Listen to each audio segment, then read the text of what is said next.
So, the Grandview Palace.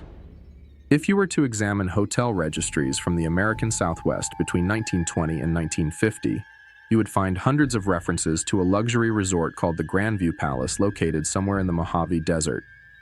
Although the exact location of the hotel varied slightly depending on the travel guide, it was well known among wealthy travelers that the Grandview Palace offered the most spectacular desert sunsets and healing mineral springs in all of California.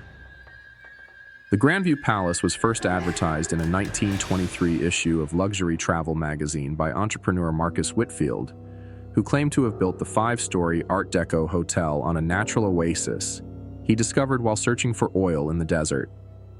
According to Whitfield's promotional materials, the hotel featured 200 rooms, a grand ballroom, 2 restaurants, and therapeutic hot springs that could cure everything from arthritis to depression.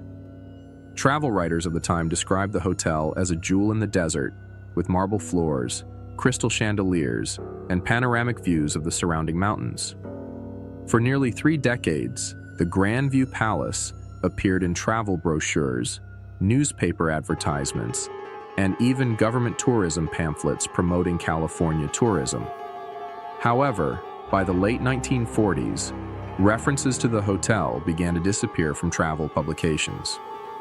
The last confirmed advertisement for the Grandview Palace appeared in the December 1951 issue of Desert Living magazine, which promoted New Year's Eve celebrations at the resort. In 1978, the California Department of Tourism received dozens of complaints from travelers who claimed they had driven for hours through the Mojave Desert, searching for the Grandview Palace based on vintage travel guides, only to find nothing but empty desert. Concerned about potential fraud, the state launched an official investigation to locate the missing hotel. Armed with helicopters, satellite imagery, and ground-penetrating radar, investigators spent 6 months searching a 500-square-mile area of the Mojave Desert. Mysteriously, they found no trace of any large structure, foundation, or even debris that would suggest a hotel had ever existed in the area. According to the official report released by the California Department of Tourism, it was as if the Grandview Palace had never been built. Even more puzzling, when investigators tried to locate Marcus Whitfield, the hotel's supposed owner, they discovered that no person by that name had ever held a business license in California, and no Marcus Whitfield appeared in any census records from the 1920s. 2 years after the failed investigation, a retired archaeologist named Dr. Sarah Chen, who had been following the Grandview Palace mystery, died in a single car accident while driving through the Mojave Desert. According to witnesses, Dr. Chen had been seen at a gas station earlier that day, excitedly telling the clerk that she had finally found the real location and was going to prove the hotel had existed. Her death sparked conspiracy theories suggesting that someone was actively covering up the truth about the Grandview Palace. Of course, this theory seems far-fetched, and some of the more logical explanations that researchers have proposed are much more likely to be true.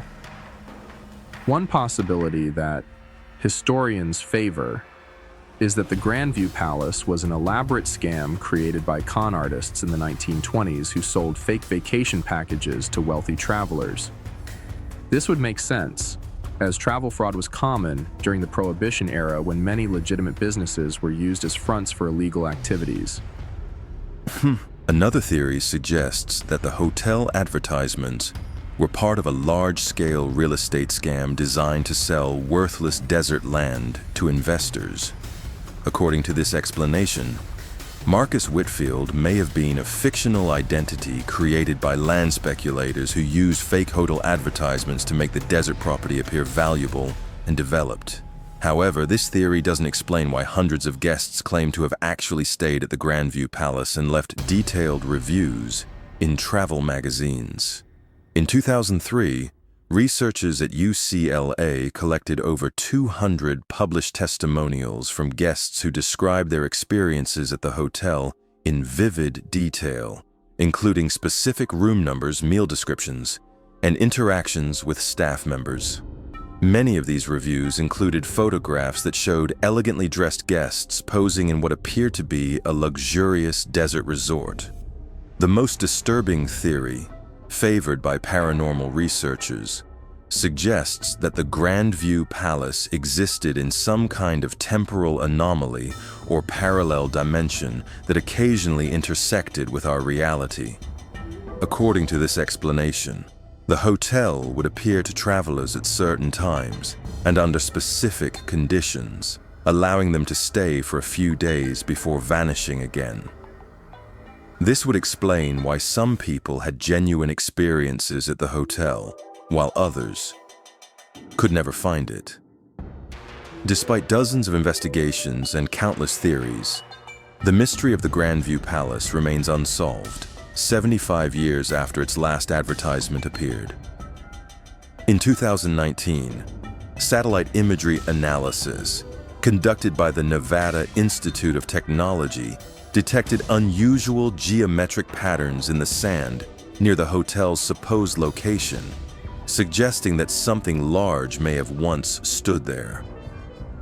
However, when researchers arrived at the coordinates, they found nothing but undisturbed desert. Perhaps most unsettling of all, guest reviews of the Grandview Palace continue to appear on modern travel websites and social media platforms. As recently as 2023, a family from Phoenix posted photographs on Instagram showing themselves enjoying cocktails by a pool with the caption, "Amazing weekend at the Grandview Palace. Best kept secret in the Mojave." When contacted by journalists, the family insisted the photos were real but could not provide directions to the hotel, claiming they just followed the signs and somehow found it. The truth about the Grandview Palace will probably remain a mystery forever. The Singing Forest. Built in 1962 near the small town of Millbrook, Oregon, the Pacific Northwest Research Station was designed to study the effects of industrial logging on forest ecosystems. The facility consisted of several observation towers, research cabins, and monitoring equipment spread throughout 500 acres of old-growth Douglas fir forest. At first glance, the research station looked like any other environmental monitoring facility, but there was one disturbing detail that made it different from similar installations around the country. For the past 40 years, every recording device placed in the Millbrook forest has captured the same mysterious phenomenon. What sounds like hundreds of human voices singing in perfect harmony, despite the fact that no humans are present in the area during the recordings.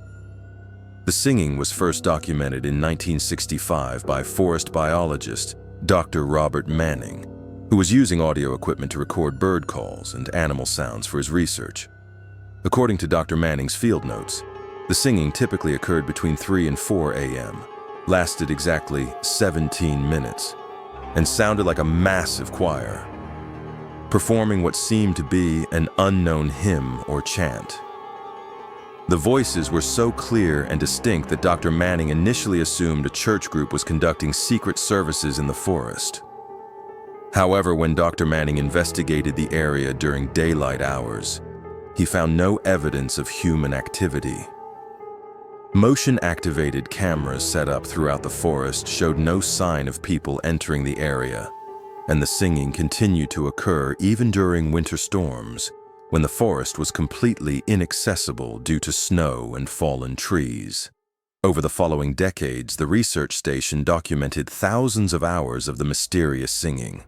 Audio analysis, conducted by linguistics experts at the University of Oregon, revealed that the voices appeared to be singing in an unknown language that shared some similarities with ancient Celtic and Nordic dialects.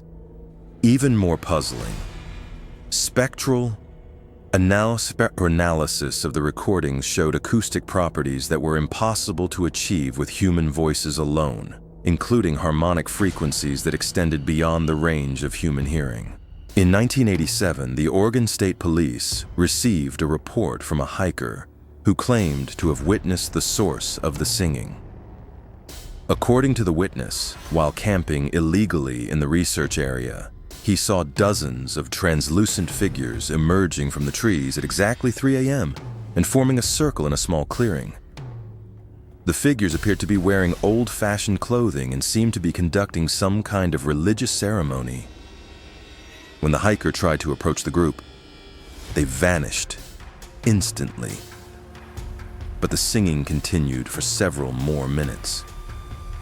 Intrigued by this report, paranormal investigators began visiting the forest, and several claimed to have captured video evidence of the ghostly choir. However, these recordings were later debunked when researchers discovered they had been digitally manipulated using commercially available special effects software. In 1994, the mystery took a darker turn when Dr. Manning disappeared while conducting a solo research expedition in the forest. His abandoned campsite was found 3 days later, with all his equipment still running, including audio recorders that had captured 72 continuous hours of the singing, far longer than it had ever been documented before. Search and rescue teams scoured the forest for weeks but found no trace of Dr. Manning. His body was never recovered.